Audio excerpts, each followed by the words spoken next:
you've ever been told that you are a great communicator and you're passionate about helping others express themselves in a better way, this video is just for you. Because I'm Pranoti, I'm a communication coach working with teenagers and women professionals and entrepreneurs. And in this video, I'll be talking about how to start your communication coaching journey right from the scratch. Also, if you are someone who's interested about starting your own venture, perhaps in a different field, some of these tips and tricks might be useful for you. The first part is knowing the why and the who of your communication coaching business. Why do you want to do this? Why do you want to coach? Is it to empower people? Is it to help them build confidence and perform really well in interviews, group presentations, or the speeches that they plan to deliver? And who do you want to cater your services to? What is the age group? Who are these people? What kind of programs are you going to design?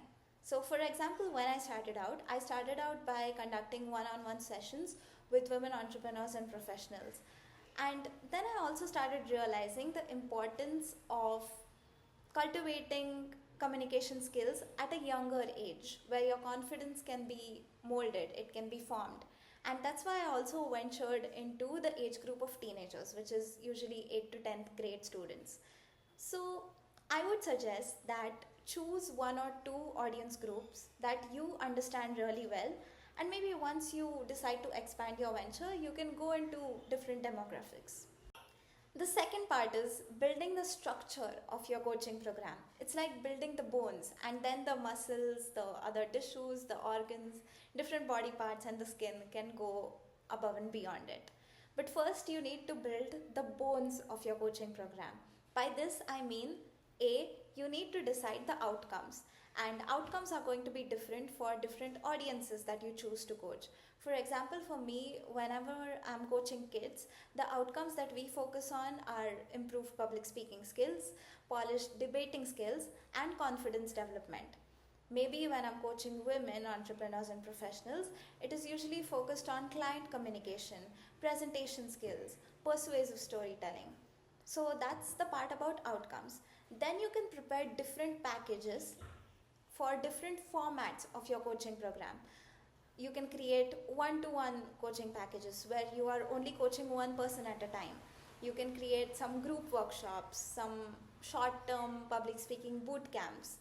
And you can have these different formats, you can offer them to your clients, and maybe the clients get an option to choose from them.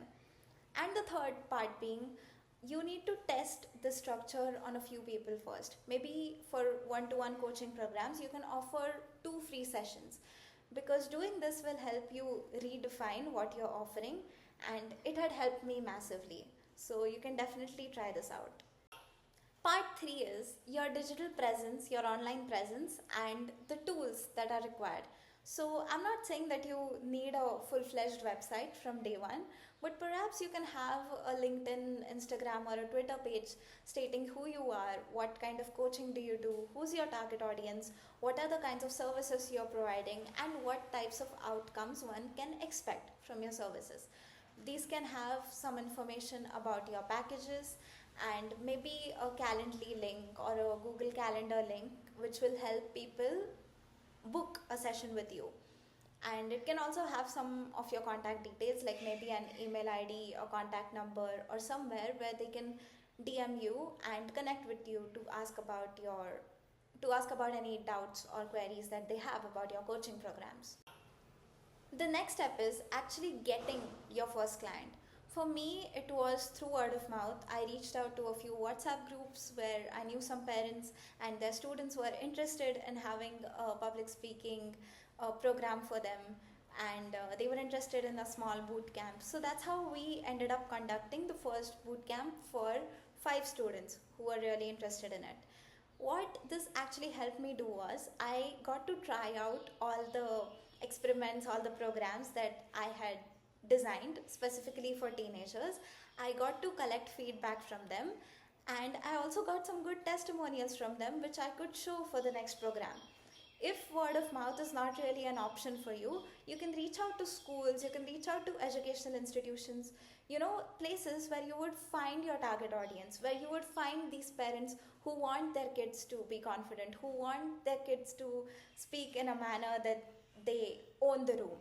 So try to do this. The pro tip here is don't wait to be perfect. You just have to start and you can refine along the way. The fifth part is about pricing, and this is probably one of the most important parts of maybe you starting your own venture. So, I would say that start with reasonable pricing. You're building credibility, so also don't undersell your program or whatever you've built for your target audience. Set the goals to be clear, like how many sessions will be conducted in a week or a month. How would you be running them? Like, would they require your physical presence or are they going to be done online? And if you're upgrading the session, um, compare your deliverables and what the clients are getting out of it. If you're increasing your deliverables, like let's say instead of 3 days per week, I'm raising it to 5 days per week, then I can also raise the prices for that session. Um, Doing these short term programs or boot camps will also help you choose whether you want to design any long term programs or not. Things like public speaking are something that everyone needs and something they can constantly brush up on. So, after doing maybe one boot camp, the same client might be interested in regular spoken English classes with you. So, you can try to expand in that manner. So, if you've been wondering about starting your own venture, I hope this video helped you in a certain way. I might come up with a slightly longer and more detailed version of this in future, but these are the 5 basic steps that you need to start. And again, I'm just saying, don't wait for it to be perfect. It's never going to be if you keep waiting.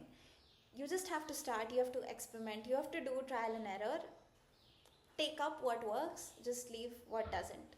I hope you like this video. Give it a thumbs up if you find it useful and subscribe to this channel to stay tuned with what I have in store for you next. Thanks for listening.